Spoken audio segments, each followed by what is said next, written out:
Hello everybody, good evening, good afternoon, good morning, wherever you're watching me from. It's your girl Susan. You're welcome to my YouTube channel, Susan Herbal Tips, where I give tips on medicinal plant and living a healthy lifestyle. My old subscribers, you're welcome back, and my new subscribers, thank you for being part of this amazing family. And for those of you who never subscribe, what are you still waiting for? Subscription are free. The only thing you just need to do now, make you click on that red button, that red subscription button, and you go on the notification bell, so that anytime where I take drop video, you go there among the first people where go see my video. Thank you all for coming back, all my subscribers. God bless you all. Today, I want to talk about kidney. Yes, that vital organ where they always talk about. Now I want to talk about today. But what I want to talk about the organ today be say some of the symptoms. What I mean by that word symptoms, signs where your body go they give you, where go they tell you say, it be like say my kidney, it don't they get problem. Oh, yes, those now what I want to talk about today. I go talk about some of the signs. I go come talk about some of the causes. Then I go come still talk about wetin we go fit take remedy am. Make I start with the signs. Yes, one of the signs say kidney e be as e dey get. Na im be say if you no dey pee well again.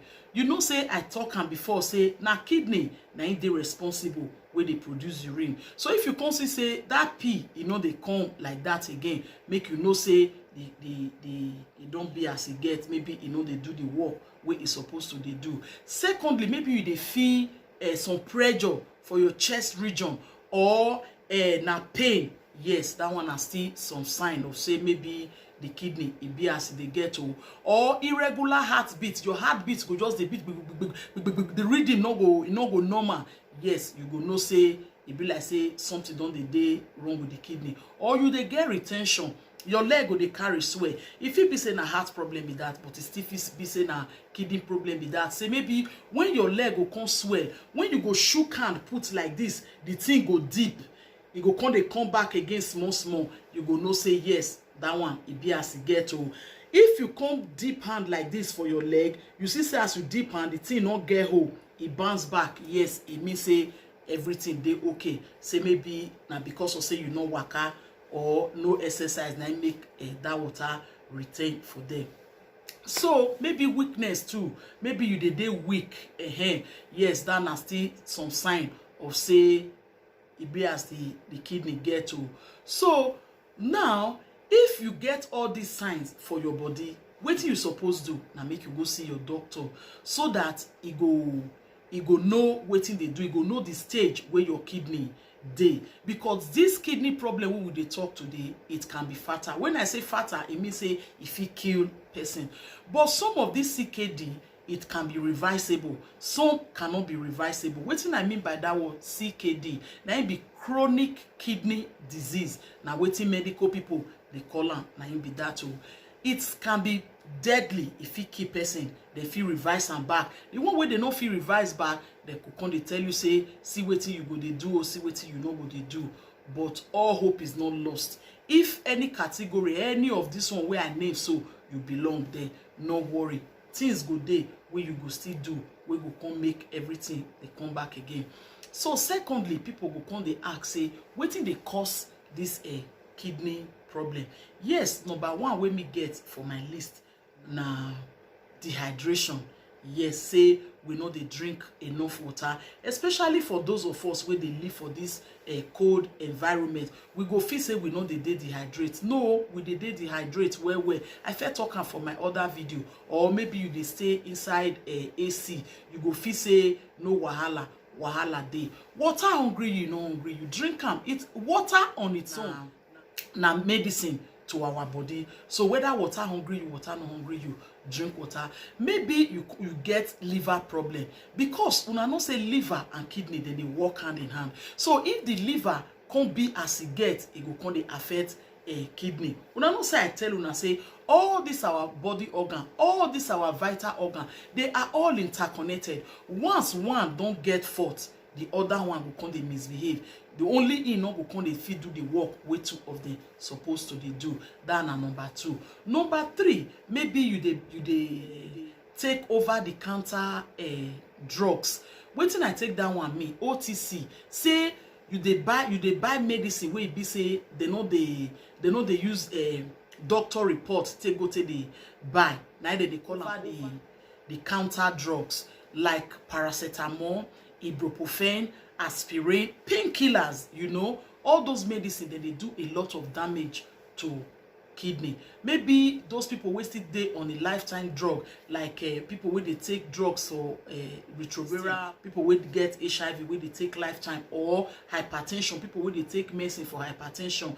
No be all hypertension medicine, but majority of hypertension medicine dem don link am say e dey destroy kidney. All these things wey I dey talk, make una not just say na Susan Herbal Tips na e talk am. Go and do your research, read it. It's there for the medical journal. It's out there for all of us to read. You go there, go and read it. You will see the signs. Everything is written there. Not be Susan Herbal Tips talking.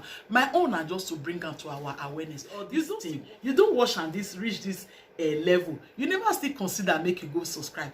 Make you subscribe. Make you help me share. You where they watch me. So share my video. Share them to your community. Share them to your Facebook friends. Share them to your WhatsApp group. You might be helping somebody. You'll be helping me, and you'll be happy. You may be helping somebody. It not necessarily mean like I talked for my last video. Say now you the problem they with. You might be helping somebody that is just facing this problem. You know. So all this one where we still dey talk, so some disease dey wey be say if e dey this body, e fit still affect our kidney. Now there cholesterol dey. Una know say I talk am for my cholesterol video. I say as I dey fear hypertension, dey fear diabetes, na so I dey fear cholesterol. Cholesterol can damage your kidney too. Yes, toxins like alcohol, like cigarette, yes, all those ones they fit still damage person kidney. So my brothers and sisters, una come still say, okay, you don't tell us the signs, you don't still tell us some of the things wey dey cause am. Wetin we go come do we go make this our kidney come dey okay? Una know me na number one na garlic. Yes, because of the property wey e carry, e get a lot of health benefit. Na it be my number one for my list. Now there apple dey. Apple is very, very good if you're suffering from a kidney problem. And another thing too na onions. Una know say onions get this anti-inflammatory properties in them. Now there this thing still dey cranberry. I write them down make I not forget. Now there cranberry still dey. Cranberry is very, very good if you are battling a kidney problem. Red bell pepper. Yes, red bell pepper we will still know as tatache. They are very, very good. Very, very good for those of us who get this kidney problem. You go just slice and raw like that. I know say I talk and say you get the best out of vegetable, spice, vegetable when you're eating them raw. Yes, you slice this bell pepper with onions, eat them. They are very, very good for the kidney. Now there, blueberries dey. Now there, cabbage dey. I know say this cabbage, it dey very, very high in vitamin K and vitamin C, and a very good source of vitamin B6 too. Una know this cauliflower too is very, very good for those of us where they suffer kidney problem. Red grape is very, very good. All these things where I dey name, so all these things where I dey talk for my channel. Olive oil too. Olive oil is very, very good. Real pure olive oil that you can even use when you don't slice all those vegetables. That's the bell pepper, the onion, and the garbage. You can just put olive oil on it. It's very, very vital, very, very good for our body. When I not say when I first talk about kidney, I say I get plants. I name them for that. You can go and check it. Where you go fit take clean all your vital organs. Now there sage day. Now there boldo day. Now there dandelion day. If you know say you never reach any of this category, you can go and buy those plants. Then you can get in contact with me, or you ask the people where you buy them from how you go fit take them, so that make you they clean all these your vital organs.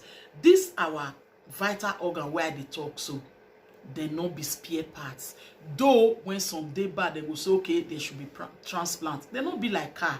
Car get all the spare parts, but not be all our organs not being get spare parts. So make we value and make we love them with all our heart. Make it not come be say by the time we will come kill that thing, we will come they say and I know. If you don't still watch and reach this level, you never still consider make you subscribe. Make you subscribe, make you share am. You go come click on that notification bell so that anytime when Susan Ebert Tips drop any video, you go there among the first people we go see am. Thank you very much, all my amazing subscribers. God will bless you. Have a wonderful day, and I see you in my next video.